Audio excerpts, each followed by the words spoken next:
Hello dear students, I welcome all of you in this lecture. आज के lecture में हम लोग क्रोमोसोम के बारे में पढ़ेंगे कि क्रोमोसोम का स्ट्रक्चर कैसा है, क्या होता है क्रोमोसोम के अंदर और किस क्या डिफरेंट स्ट्रक्चर्स एक क्रोमोसोम में प्रेजेंट होंगे। Starting from the introduction class, जो क्रोमोसोम्स थे उन्होंने the chromosomes were first discovered by Hofmeister is the name of scientist, जिन्होंने सबसे पहले क्रोमोसोम को डिस्कवर किया था और जो नाम दिया गया था is that is being given by Waldeyer. Waldeyer ने क्रोमोसोम का नाम दिया था। जो नेमिंग की गई थी क्रोमोसोम, जो टर्म बना वो वोल्डेयर ने दिया था। और इनके जो शेप होते हैं कई तरह से होते हैं और जैसे हम लोग इस लेक्चर में देखेंगे कि जैसा ये मान लीजिए कि ये स्ट्रक्चर अगर क्रोमोसोम का है तो यहाँ पे भी एक लोकेशन कुछ एक पर्टिकुलर स्ट्रक्चर होता है। वो क्या है मैं इस वीडियो में बताऊंगा आपको। फिर ये एक ऐसा भी स्ट्रक्चर होता है, यहाँ से भी कुछ इस तरह का एक स्ट्रक्चर प्रेजेंट होता है। तो ये सारे स्ट्रक्चर्स क्या हैं, कैसे हैं, यहाँ पे अंदर में इनके जेनेटिक सीक्वेंसेस होते हैं, न्यूक्लियोटाइड सीक्वेंस होते हैं क्रोमोसोम के। तो ये सारी चीज़ें आज के इस लेक्चर में हम लोग देखेंगे। तो सबसे पहले तो मैं आपको बता दूं कि क्रोमोसोम के अलग अलग टाइप्स होते हैं जो हम लोग पढ़ेंगे। जैसे on the basis of position of centromere. Centromere क्या है? जैसे मान लीजिए कि ये क्रोमोसोम है तो इसके सेंटर में ये जो स्ट्रक्चर है इसे हम बोलते हैं centromere. This is what called as centromere. इसे सेंट्रोमेयर कहा जाता है और या फिर इसे प्राइमरी कॉन्स्ट्रिक्शन भी कहते हैं। Primary constriction, it is also called as primary constriction. Primary constriction भी इसे कहा जाता है। Either we can say it as centromere और प्राइमरी कॉन्स्ट्रिक्शन। प्राइमरी कॉन्स्ट्रिक्शन इसलिए कहते हैं क्योंकि ये सबसे पहले यहाँ पे ट्विस्टिंग होती है। ये एक स्टेज बाय स्टेज एक डेवलपमेंट है क्रोमोसोम का, जो कि एक जीन से बनता है। जीन जो न्यूक्लियोटाइड्स होते हैं वो जीन्स फॉर्म करते हैं। न्यूक्लियोटाइड्स जो हैं उन्होंने जीन्स बनाया, जीन्स ने डीएनए बनाया और डीएनए बाद में क्रोमोसोम बनाता है। ठीक है, तो ये एक सीक्वेंशियल डेवलपमेंट है, एक प्रोग्रेस है, एक मॉडिफिकेशन है जो कि कंटिन्यूअसली होता रहता है और फाइनली क्रोमोसोम का स्ट्रक्चर फॉर्म होता है। और जैसा मान लीजिए ना कि एक ऐसा एक स्ट्रक्चर है, ठीक है, तो आप इसको अगर इस डायरेक्शन में ट्विस्ट करेंगे और इसे अगर इस डायरेक्शन में ट्विस्ट करेंगे तो कहीं ना कहीं ये एक ऐसा स्ट्रक्चर लेगा। तो जो अटैचमेंट होगा ये थ्रेड का और ये थ्रेड का, शायद ये जब इधर और इधर आएगा तो ये एक ऐसा ये पॉइंट पे अटैचमेंट होगा। तो ये क्रोमोसोम बना है जिसे हम सेंट्रोमेयर कहते हैं। तो on the basis of position of centromere की सेंट्रोमेयर का पोजीशन कैसा है, कहाँ पे है, उसके बेसिस पे क्रोमोसोम के 4 टाइप्स होते हैं। जिसमें कि पहला कहते हैं कि भाई मेटासेंट्रिक है, the second one is called as submetacentric, third one is called as acrocentric and the fourth one is called as telocentric chromosomes. Okay, तो मेटासेंट्रिक क्या होता है कि अगर मान लीजिए कि ये एक मैं सीधा एक स्ट्रक्चर बनाता हूँ ये, ठीक है, तो अगर सेंटर में, अगर एकदम सेंटर में प्रेजेंट होगा सेंट्रोमेयर, ठीक है, इन case of metacentric the centromere is situated in the median position, मतलब एकदम सेंटर में, बीचों बीच। तो जब ये बीच में प्रेजेंट होगा तो ये जो आर्म है और ये जो आर्म है दोनों इक्वल होगा। इस अपर आर्म को हम, ये जो अपर आर्म है that is what called as P arm and the lower arm is called as Q arm. Upper P arm जो होता है थोड़ा शॉर्ट होता है, क्यू आर्म लार्जर आर्म भी कहते हैं इसे। तो P arm and Q arm का जो लेंथ होगा वो इक्वल होगा इन केस ऑफ मेटासेंट्रिक। अब इस पार्ट को बेटा अगर आप इसको अगर इधर शिफ्ट करेंगे तो कहीं ना कहीं ये स्ट्रक्चर जो होगा वो कुछ इस तरह का स्ट्रक्चर हो जाएगा, वी शेप्ड। ये सेंट्रोमेयर अगर ये बेंडिंग होगी इसमें तो ये वी शेप फॉर्म करेगा। So the chromosomes appears as V shaped. आगे की स्लाइड्स में फिगर भी है, वहां पे भी मैं आपको बताऊंगा। जो दूसरा है सब मेटासेंट्रिक, इसमें जो सेंट्रोमियर होगा ये बीच से थोड़ा सा ऊपर या नीचे हो सकता है, मतलब the centromere is slightly displaced from the centre position. जब ये मान लीजिए अगर ये क्रोमोसोम है और ये इसका अगर सेंट्रल पार्ट है और यहाँ पे अगर ये सेंट्रोमियर प्रेजेंट है, ये सेंट्रोमियर यहाँ अगर प्रेजेंट है तो ये आर्म जो है थोड़ा सा लार्ज हो जाएगा और ये जो अपर आर्म है थोड़ा शॉर्ट होगा। बहुत ज़्यादा डिफरेंस नहीं होगा इनके लेंथ में, लेकिन जब आप ध्यान से देखोगे तो एक आर्म जो है वो लॉन्ग होगा और दूसरा जो है शॉर्ट होगा।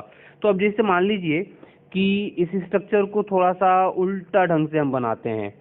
कैसा हम ले रहे हैं कि ये ऐसा है और ये अपर आर्म जो है वो थोड़ा लंबा हो गया है। तो जब इसे हम इस डायरेक्शन में बेंड करेंगे तो ये कहीं ना कहीं ये एल शेप बनाएगा। ठीक है, तो this chromosomes appears as L shaped, ये एल शेप का होगा। अब जैसे यहाँ पे देखिए ये क्रोमोसोम है और अलग अलग हैं, जैसे मान लीजिए यहाँ पे ये एक है लॉन्ग आर्म है, ये शॉर्ट आर्म है, यहाँ भी शॉर्ट आर्म है, ये लॉन्ग आर्म है, ये शॉर्ट आर्म है, ये लॉन्ग आर्म है। तो पहला जो है ये देखिए, this is the first one, ये है मेटासेंट्रिक। मैं इसको बीच से बनाया हूँ ऐसा, तो ये क्या होगा, वी शेप्ड होगा अगर आप इसकी बेंडिंग करेंगे तो। दूसरा जो होगा, मान लीजिए इसको ये ऐसा है, ये सेंट्रोमेयर है, ये इधर है, तो जब ये बेंड करेगा तो ये एल शेप बनाएगा, तो ये एल शेप हो गया सब मेटासेंट्रिक। उसके बाद एक्रोसेंट्रिक में क्या होता है कि ये क्रोमोसोम मानते हैं तो एक आर्म काफी बड़ा होगा और एक आर्म काफी छोटा होगा, क्लियरली विजिबल होगा, इसमें कोई शक नहीं होगी। थोड़ा सा भी डायरेक्ट अपन देखेंगे तो सीधे पता चल जाएगा भाई कि ये क्या है भाई, तो एक्रोसेंट्रिक है। तो ये एक्रोसेंट्रिक क्या है, इसको उल्टा कर लीजिए जरा सा, मैं इसको उल्टे ढंग से बनाता हूँ ताकि ये आपका काफी इजी वे में आपको समझ में आए। ठीक है, ये है, यहाँ पे मैंने टेलोमेयर सॉरी सेंट्रोमेयर दिया और इसको जब इस डायरेक्शन में आप बेंड करोगे तो कहीं ना कहीं ये ऐसा स्ट्रक्चर बनाएगा। ठीक है, तो this is what appears as J shaped. जब टेलोसेंट्रिक की बात होगी तो in case of telocentric chromosomes the centromere is located towards the telomeric region. Telomeric region कौन सा है, ये है, देखिए टेलोमेरिक रीजन, ये है टेलोमेरिक रीजन, ऊपर का ये है telomeric region, this is what the telomeric region. जो एंड ऑफ क्रोमोसोम होगा is what called as the telomeric region. तो टेलोमेयर की तरफ, मतलब ये देखिए टेलोमेरिक रीजन है तो इससे एकदम चिपक करके है सेंट्रोमेयर, तो ये कहीं ना कहीं आई शेप्ड होता है, it appears as I shaped. Okay, तो सेंट्रोमेयर के अलग अलग लोकेशन की वजह से क्रोमोसोम के अलग अलग टाइप्स हमने देखा, द टेलोसेंट्रिक, द एक्रोसेंट्रिक, सब मेटासेंट्रिक एंड मेटासेंट्रिक, ये अलग अलग टाइप्स ऑफ क्रोमोसोम्स हैं। एक चीज और मैं आपको बता दूं कि यहाँ पे दो टर्म्स और आते हैं, जो नेक्स्ट स्लाइड है अपना, जैसे ये देखिए एक्रोसेंट्रिक है, when the centromere is located in subterminally forming a very short arm and a long arm, they appears as J shaped। जो acrocentric होगा वो J shaped होगा। जो acrocentric chromosomes होंगे they are basically J shaped। Telocentric क्या होंगे, centromere is situated at one and of chromosome, मतलब terminal part में प्रेजेंट होगा, टुवर्ड्स टेलोमेयर प्रेजेंट होगा, ये अपीयर होगा आई शेप्ड का। अगर सेंट्रोमेयर एब्सेंट है they are chromosomes are called as acentric and if there is two centromere they are called as dicentric. okay, acentric means no centromere is present in chromosomes, they are acentric। dicentric means two centromeres are present। अब आगे in detail जरा सा देखते हैं कि एक chromosome में क्या क्या स्ट्रक्चर प्रेजेंट है, क्रोमोसोम के अंदर क्या क्या स्ट्रक्चर प्रेजेंट है, इस चीज को देखते हैं। तो इसमें जब आप ये ऐसा जब ध्यान दोगे तो chromosome generally consist of chromatids, दूसरा अपन कह सकते हैं क्रोमोनेमाटा, उसके बाद chromomere, then telomere, then kinetochore protein. The next is nuclear organization region for the centromere. Next, satellite zones. So इतने सारे स्ट्रक्चर प्रेजेंट होंगे किसी भी एक क्रोमोसोम्स के अंदर। क्रोमोनेमाटा होगा, क्रोमोमेयर होगा, सेंट्रोमेयर होगा, टेलोमेयर होगा, काइनेटोकोर प्रोटीन होगा, न्यूक्लियर ऑर्गेनाइजिंग रीजन होगा, या फिर और एक कह सकते हैं कि सैटेलाइट रीजन भी प्रेजेंट है। सैटेलाइट रीजन भी प्रेजेंट है। तो ये इतने सारे जो स्ट्रक्चर्स प्रेजेंट हैं वो क्या हैं, कैसे हैं, ये हम लोग अभी थोड़ा सा डिस्कस कर लेंगे। तो we start from the chromatids की क्रोमैटिड्स क्या होते हैं और उनका एग्जैक्टली क्या फंक्शन है, वो किस तरह से हम पहचानेंगे कि वो क्रोमैटिड्स है, क्या रोल है उनका क्रोमोसोम के मॉर्फोलॉजी में। ठीक है, तो पहले मैं आपको बता दूं, ये पेलिकल जो है बाउंड्री है क्रोमोसोम की। मैट्रिक्स अंदर में जो फ्री स्पेसेस हैं उसे मैट्रिक्स कहेंगे। ये जो थ्रेड लाइक स्ट्रक्चर आपको दिख रहा है इज व्हाट क्रोमोनेमाटा, और जो थिन स्ट्रक्चर होगा आर कॉल्ड एज क्रोमोमेयर, जो बीड लाइक स्ट्रक्चर कहते हैं। The chromomeres are bead like structure. Chromomeres are bead like structure है जो कि after condensation, after that basically it forms after condensation of chromosome chromatin fibers का जब condensation होता है तो एक बीड लाइक स्ट्रक्चर फॉर्म होता है।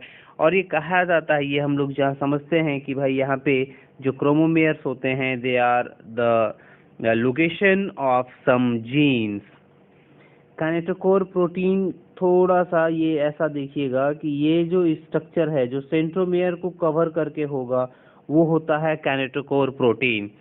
And primary constriction is was the centromere. Secondary constriction here is the जो सेकेंड टाइम कॉन्स्ट्रिक्ट हुआ है वो रीजन में उसे सेकेंडरी कंस्ट्रक्शन कहते हैं या सैटेलाइट रीजन भी कहते हैं। This is what the satellite region. And finally at the tip the terminal portion is the telomere जो कि दोनों तरफ प्रेजेंट होगा। और ये टेलोमेरिक रीजन जो होते हैं they generally guards the nucleotidic sequences present inside the chromosome, ताकि वो इस पार्ट से कहीं लीक ना हो जाए। तो ये एक प्रोटेक्टिव स्ट्रक्चर है किसी भी क्रोमोसोम में। टेलोमेयर जो है ये एक तरह का प्रोटेक्टिव स्ट्रक्चर है।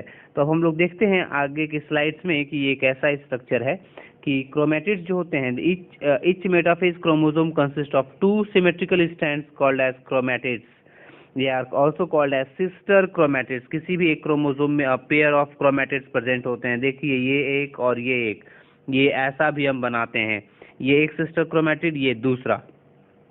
Okay, now coming to the next structure, chromonema और chromonemata. The plural is what called as chromonemata and the singular term is called as chromonema. ये जो chromonema है the term is given by विडोवस्की ने दिया था। और इन्होंने बताया था कि जब प्रोफेज का स्टेज होता है during cell division, mitotic division के केस में या म्यूटिक डिवीजन के केस में, तो जो क्रोमैटिड्स होते हैं they are appears as very thin structure जहाँ पे हाईली कॉइल्ड फिलामेंट्स प्रेजेंट होते हैं। And this structure is what called as क्रोमोनेमाटा।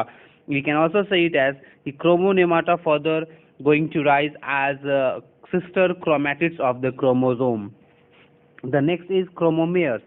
These are bead-like structure जैसा भी हमने डिस्कस किया and they are formed due to condensation of chromatin fibers and they are believed to be the location of the genes as well. Centromeres, the two chromatids are attached to each other by a narrow area. ये chromatids हैं, ये दूसरा chromatids है, ये इस point पे attach है। This is what called as centromere. इसे हम कहते हैं centromere कहते हैं। Okay. And that centromere is also called as primary constriction and it decides the ratio of the length of centromeric index.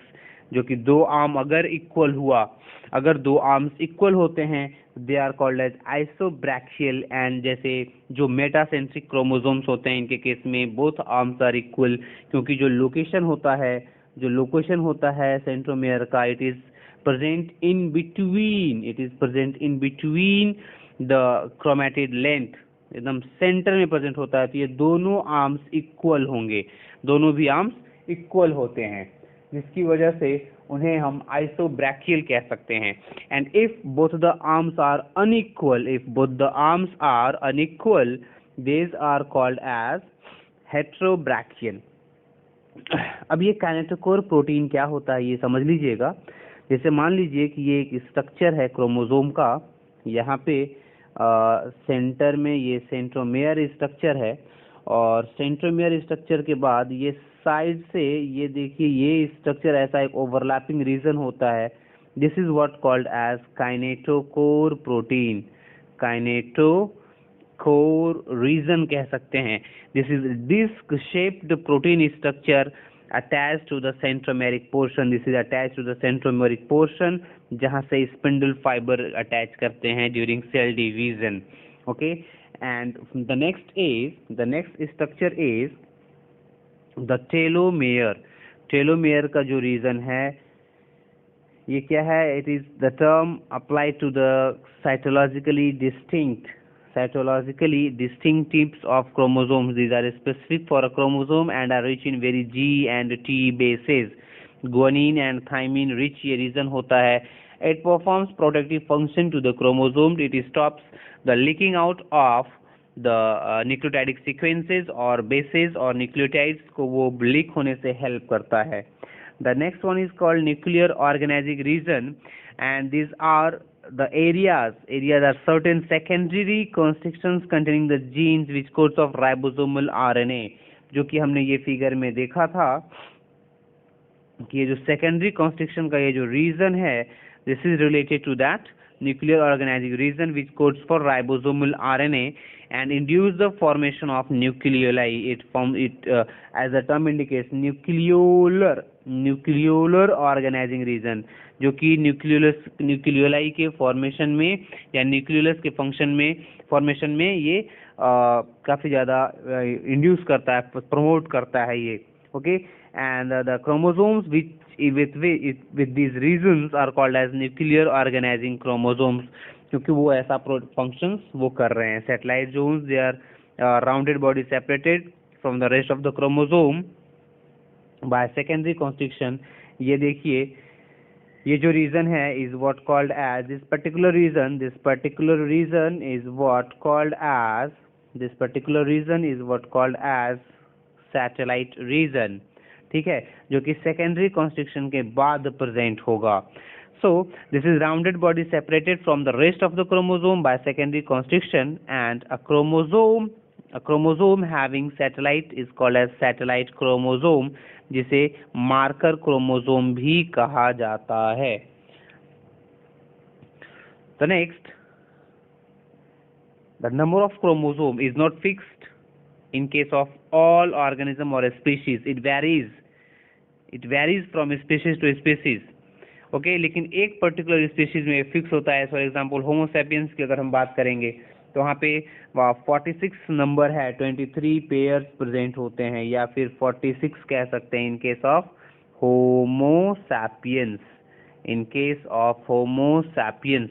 Okay, जैसे यहाँ पे less number of chromosome in plants, जो डिप्लॉयड का केस होगा। Diploid मतलब diploid को आप indicate करते हो 2n से, जिसे आप इन शॉर्ट कह सकते हैं कंप्लीट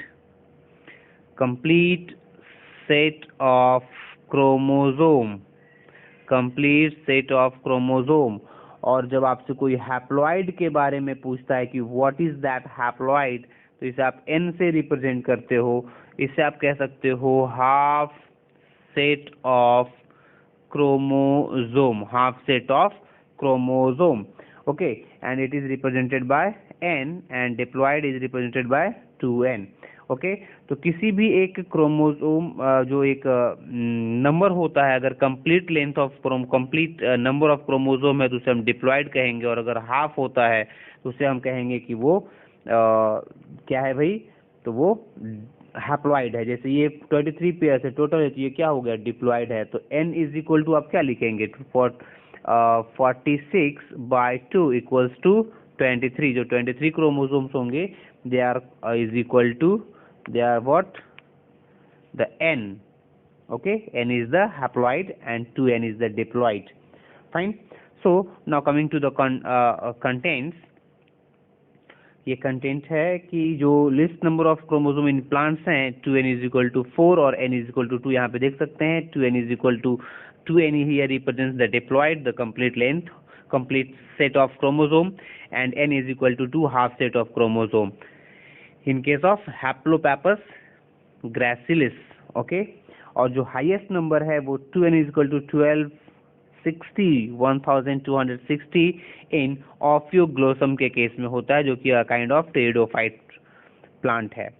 इन प्रोटोजोम, प्रोटोजोम्स की बात करेंगे ओलाकैंथा के केस में, तो 2n इज इक्वल टू जो डिप्लॉयड सेट है वो 1600 है, तो n इज इक्वल टू हम यहाँ पे 800 लिख सकते हैं। Here n represents gametic or haploid chromosome number and 2n represents the diploid और somatic number। somatic बोले तो somatic chromosomes के अंदर somatic cells जो होते हैं उनके पास diploid set of chromosome होते हैं, और जो gametic cells होते हैं like sperm cell, like ovum cell, they are having haploid set of chromosomes.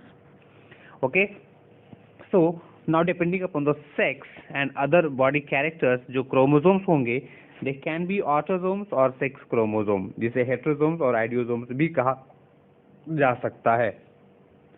Autosomes का मतलब क्या हुआ, इनका नंबर ज्यादा होगा और इनका सेक्स रिलेटेड कोई फंक्शन नहीं होगा, but determine other body characters, जो भी बॉडी के डेवलपमेंट्स होंगे, these are being watched by the autosomes, these are being watched by the autosomes. Autosome उसके बारे में पूरा उनका फंक्शन होता है, और जो सेक्स क्रोमोसोम होता है they are very busy in deciding the sex of the organism.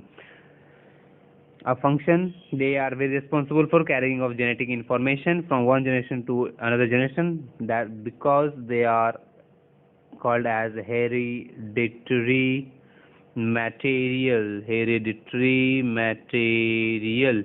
okay, और अगर एक भी वेरिएशंस होते हैं, कोई भी म्यूटेशन होता है अगर यहाँ पे क्रोमोसोम के अंदर, तो it is what called considered as defect, it is what considered as defect. Okay, और ये डिफेक्ट बाद में कई तरह के माल फंक्शनिंग कर सकता है, कई तरह की एबनॉर्मल चेंजेस क्रिएट कर सकता है। So any variation in chromosome it will lead to the change in the characters of the organism. एक छोटा सा एग्जांपल लेके बताता हूँ कि कैसे कैरेक्टर बदलता है। जैसे कि मान लीजिए किसी फीमेल के केस में या मेल के केस में हम बात करते हैं, होमो सैपियंस में मेल के केस में 46 क्रोमोसोम होते हैं, मतलब 44 प्लस एक्स वाई होता है। अगर इसमें एक एक्स्ट्रा एक्स आ जाए, एक्स वाई, तो ये जो केस होगा ये एक एबनॉर्मल केस होगा। यहाँ पे कुछ एक एक्स्ट्रा एक्स क्रोमोसोम की वजह से यहाँ पे क्या होगा, सम फीमेल कैरेक्टर्स डेवलप कर जाएंगे। तो मतलब मेल की जो कैरेक्टरिस्टिक है वो कहीं ना कहीं चेंज हो गई। ओके, नाउ कुछ क्वेश्चंस करते हैं यहाँ पे। जैसे एक फिल इन द ब्लैंक्स है कि dash maintain continuity between nucleo cytoplasmic region, क्या मेंटेन करता है। तो आप जब न्यूक्लियस पढ़े थे वहां पे मैंने आपको बताया था कि जो न्यूक्लियोपोर्स हैं they are going to maintain continuity between nucleus and cytoplasmic region. Next question is dash region gets dark stain, कौन सा रीजन डार्क स्टेन लेता है भाई। तो इनके केस में हमने ये जो यहाँ पे जो आंसर होगा is what, the heterochromatin. Heterochromatin regions जो हैं वो डार्क स्टेन लेता है during interphase and has condensed region with dash packed, तो वहाँ पे टाइटली पैक्ड होता है। जो रीजन्स होते हैं they are very tightly packed. Acrocentric chromosomes appears as they are J-shaped. The disc-shaped protein structure attached to the centromeric portion is called as kinetochore. So it is very important. So आपको ख्याल में रखना चाहिए how many idiosomes are present in a diploid cell of human beings, कितने idiosomes present होते हैं। तो जो इनका नंबर है, idiosomes are nothing but the sex chromosome, और इसे आप हेट्रोसोम्स भी कहते हैं। तो ये 2 हैं, the number is 2। When we consider the case of males they are X and Y, and when we consider the sex of in case of females they are XX. So we are done with the chromosomes, and we also go through some types of examples and some questions as well. I hope कि आपने ये chromosomes को अच्छे तरीके से समझ लिया होगा, और अगर कोई भी दिक्कत हो तो आप कमेंट बॉक्स में मेंशन कर सकते हैं, ताकि मैं आपको और ज़्यादा फेवर कर सकूं। ठीक है, so thank you very much.